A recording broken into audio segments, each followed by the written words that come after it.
Kalau ternyata di bagian dalam vaginanya ada tai lalat yang sangat kecil.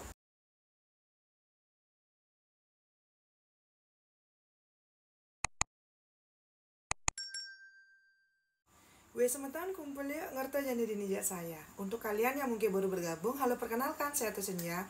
Di channel ini saya akan membagikan kisah nyata yang pernah dialami langsung oleh narasumber saya. Jadi untuk kalian yang mungkin baru bergabung, boleh minta like dan juga subscribe-nya. Dan sekedar mengingatkan, semua privasi akan saya samarkan karena ini permintaan langsung dari narasumber yang bersangkutan. Jadi narasumber saya hari ini adalah seorang wanita yang mengaku di tahun 2024 ini sudah berumur 45 tahun. Dia ini berasal dari keluarga yang sangat bagus. Orang tuanya ini adalah seseorang yang sangat berprinsip dan juga sangat menyayangi anak-anaknya. Narasumber saya hari ini kita sebut saja namanya Gek Putu. Gek Putu ini anak pertama dari 5 bersaudara.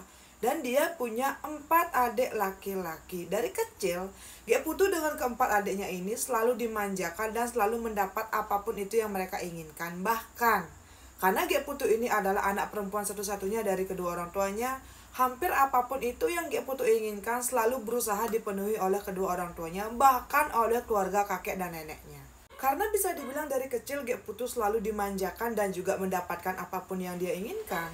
Tanpa sadar, semeton Gek Putu tumbuh menjadi wanita yang sangat manja, ambisius dan juga sangat egois. Ketika Gek Putu ini kelas 1 SMK, Gek Putu sangat dikekang oleh kedua orang tuanya. Gek Putu ini tidak diizinkan pergi malam dan juga Gek Putu ini selalu saja diawasi oleh orang tuanya. Dan ketika itu orang tuanya sangat ingin menjadikan Gek Putu ini seorang pegawai negeri dan membiarkan Gek Putu ini memilih apapun itu yang dia inginkan. Tapi untuk pendidikan, Gek Putu diwajibkan tidak boleh kekurangan apapun. Gek Putu selalu diberikan apapun itu untuk mendukung pendidikannya. Nah, karena Gek Putu ini merasa dikekang, Gek Putu pun mulai diam-diam pacaran. Dan ketika Gek Putu kelas 2 SMK, Gek Putu sadar kalau ternyata dia sudah berbadan 2. Ketika itu, Gek Putu melakukan dengan pacarnya tanpa diketahui oleh kedua orang tuanya. Nah, setelah ini semuanya Gek Putu pun tiba-tiba langsung ditinggalkan oleh pacarnya. Karena pacarnya ini tiba-tiba pindah sekolah ke luar kota dengan alasan kedua orang tuanya ini pindah bekerja. Waktu itu semuanya Gek Putu pun merasa sangat takut dan sangat merasa berdosa. Apakah benar yang sudah dia lakukan? Gek Putu tanpa memberitahu siapapun sudah berani minum jamu yang dia beli di senggol terdekat. Dan 3 hari setelah meminum jamu ini, tiba-tiba badannya meriang dan malamnya Gek Putu langsung kencing. Dan waktu itu, Gek Putu sampai tidak sekolah selama 1 minggu dengan alasan sakit perut.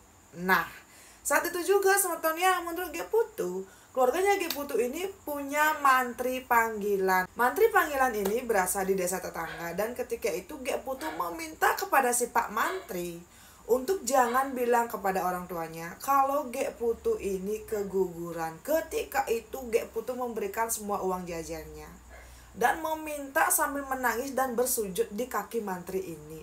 Nah, saat itu semeton si Pak Mantri ini sudah berumur 40 tahunan dan Gek Putu baru kelas 2 SMK. Ketika itu si Pak Mantri bilang kepada Gek Putu, "Oke, saya akan membantu kamu untuk menyembunyikan ini, tapi ada satu syaratnya." Gek Putu waktu itu merasa kayak, wih baik banget dong Pak Mantri ini. Pak Mantri meminta di hari Minggu yang akan datang setelah Gek Putu ini merasa baik, Gek Putu harus datang sendiri ke rumahnya Pak Mantri yang ada di desa tetangga dan tidak boleh ditemani oleh siapapun. Nah, karena Gek Putu merasa sudah sangat takut, dia pun mengiyakan dan akhirnya ya setelah dia merasa benar-benar sehat, di hari Minggu Gek Putu pun datang ke rumah si Pak Mantri ini dengan menaiki sepeda motor Astrea Grand. Saat itu teman-teman Gek Putu bisa melihat rumah Pak Mantri ini sangat bagus, rumahnya itu sangat luas. Dan ketika itu keluarganya si Pak Mantri ini memang sedang kondangan ke desa tetangga dan Pak Mantri berada sendirian di rumah. Nah, ketika itu teman-teman Gek Putu sangat polos, dia tidak mengerti apa yang dimaksud oleh si Pak Mantri.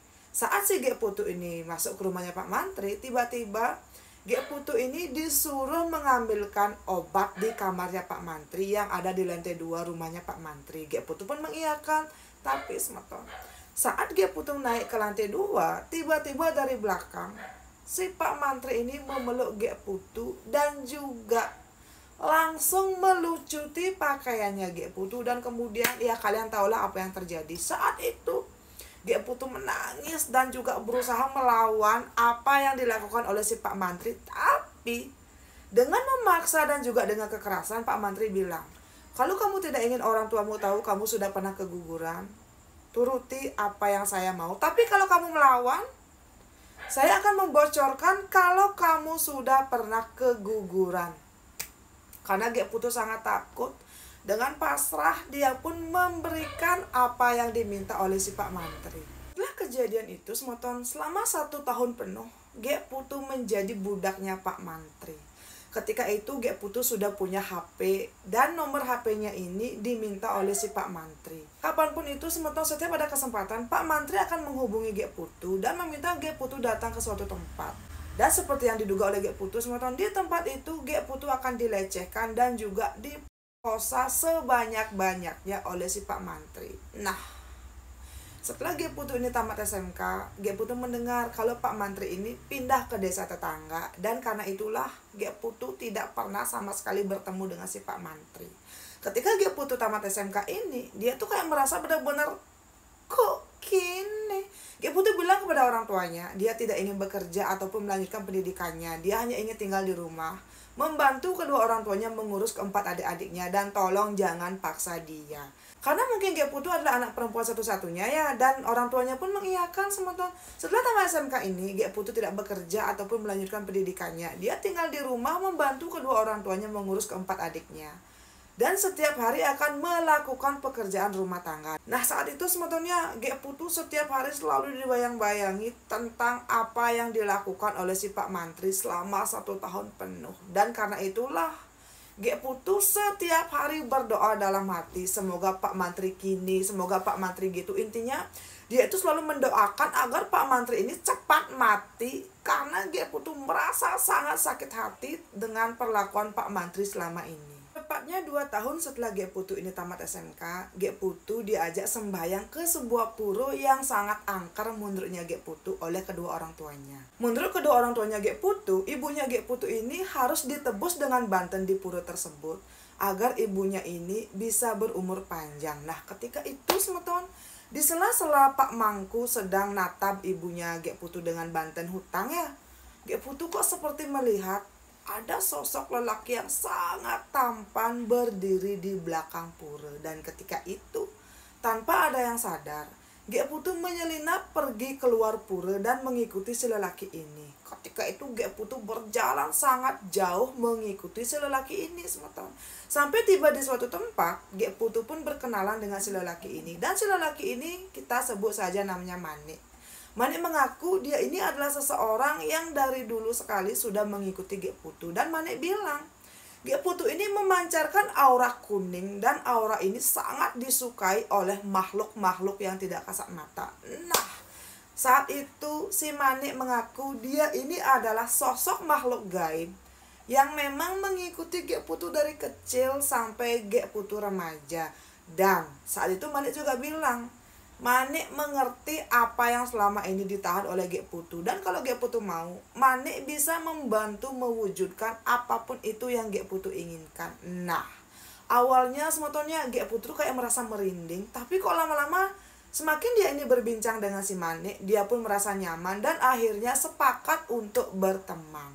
Singkat cerita semeton, setelah Gek Putu ini berkenalan dengan Manik, Manik akan datang di rainan-rainan tertentu saja. Dan tentu saja yang bisa berbicara dan juga berkomunikasi dengan Manik hanyalah Gek Putu. Dan ketika itu Gek Putu merasa semeton, apapun yang dia kerjakan, apapun yang dia inginkan, selalu bisa dia dapatkan. Bahkan saat Gek Putu ini menyumpahi seseorang, orang yang dia sumpahi ini akan benar-benar mendapatkan masalah sesuai dengan apa yang dia katakan. Dan ketika itu juga semeton Manik bertanya, apakah kamu masih dendam dengan si Pak Mantri? Kalau kamu mau, saya bisa memberikan pelajaran kepada si Pak Mantri Dajjal itu.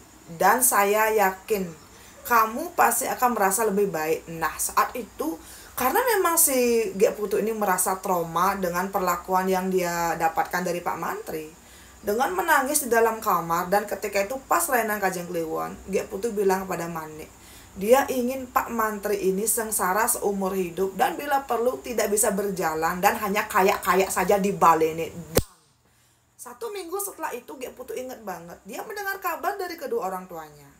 Kedua orang tuanya ini akan pergi ke rumah sakit untuk menjenguk Pak Mantri yang katanya Pak Mantri ini ditemukan pingsan di kamar mandi karena terpleset dan dikatakan sudah mengalami stroke yang sangat parah. Sehingga dari perut ke bawah tidak bisa digerakkan. Nah, saat itu sebetulnya Gek Putu berpikir, apakah ini memang benar-benar karena bantuan dari si Mane atau memang karena ya sudah nasibnya si Pak Mantri seperti itu. Tapi apapun itu, waktu itu Gek Putu merasa sangat bahagia karena setidaknya rasa sakit hati yang dia pendam selama bertahun-tahun bisa tersalurkan setelah mendengar kabar seperti itu. Setelah itu semeton Gek Putu menjalani hari-harinya dengan si Mane seperti biasa. Setiap perayaan Mane akan datang dan setiap Mane ini datang, Mane akan meminta kopi pahit dan juga lekesan rokok. Saat itu orang tuanya Gek Putu sampai bertanya, kenapa kok kamu suka sekali minum kopi pahit? Gek Putu pun tidak menjelaskan apapun semeton. Dia cuma bilang ya sudahlah bu, tidak apa-apa gitu loh. Nah waktu pun berjalan semetonnya, akhirnya Gek Putu bertemu dengan seorang lelaki dan akhirnya mereka menikah. Saat Gek Putu ini menikah dengan suami pertamanya, Mane tidak pernah datang. Dan anehnya, setelah Gek Putu ini menikah dengan suaminya dan ikut tinggal di desa tetangga dengan suaminya, 3 tahun setelah Gek Putu menikah, suaminya ini meninggal dunia karena kecelakaan di tempat kerja. Saat itu semeton, Gek Putu benar-benar merasa hancur. Dia tuh bertanya-tanya, kenapa kok nasibnya selalu seperti ini. Setelah Gek Putu ini ditinggal meninggal oleh suaminya, Gek Putu pun tinggal kembali ke rumah kedua orang tuanya. Dan asungkaranya, keluarganya ini menerima dengan sangat baik. Dan ketika itu, Gek Putu pun diperlakukan dengan sangat baik oleh adik orang tua dan juga ipar-iparnya. Karena adik-adiknya Gek Putu hampir semuanya sudah menikah muda. Nah, setelah Gek Putu ini menjanda selama 5 tahun, Gek Putu pun menikah kembali dengan seorang duda kaya raya yang berasal dari desanya Gek Putu. Dan waktu itu Gek Putu punya 1 anak laki-laki. Tapi engken kaden unduke, setelah anak laki-lakinya ini berumur 4 tahun, suami keduanya ini kembali meninggal dunia karena sakit diabetes yang sangat parah. Ketika itu Gek Putu benar-benar tai kepuluh. Dia bertanya-tanya ada apa gitu loh. Setiap dia baru memulai kebahagiaannya, baru merangkai mimpi dengan suami barunya, kok selalu seperti ini. Dan ketika itu, setelah bertahun-tahun Gek Putu tidak bertemu dengan Mane, Gek Putu pun menangis di malam hari dan dia memanggil nama suaminya. Nah, ketika itu Gek Putu ini masih tinggal dengan mertuanya setelah suami keduanya ini meninggal karena masih merawat anak mereka. Saat itu di dalam mimpi Mane pun datang. Mane memeluk Gek Putu dan Mane bertanya, kenapa? Kok tumben kamu memanggil saya? Gek Putu pun bertanya kepada Mane, kenapa saya seperti ini? Kenapa saya selalu ditinggalkan oleh orang yang saya sayangi? Nah, ketika itu Mane bilang, saat Gek Putu menangis meraung-raung di dalam mimpi bertanya kepada Mane, kenapa kok nasibnya sial seperti ini? Mane menjelaskan semeton, ternyata di badannya Gek Putu ini ada tanda lahir dan itu yang membuat Gek Putu melek. Dan Gek Putu bertanya, hah? Melek? Di bagian mana saya melek? Nah, ternyata semeton, setelah Gek Putu mendengar penjelasan dari Mane, dia pun berkaca dan ternyata benar.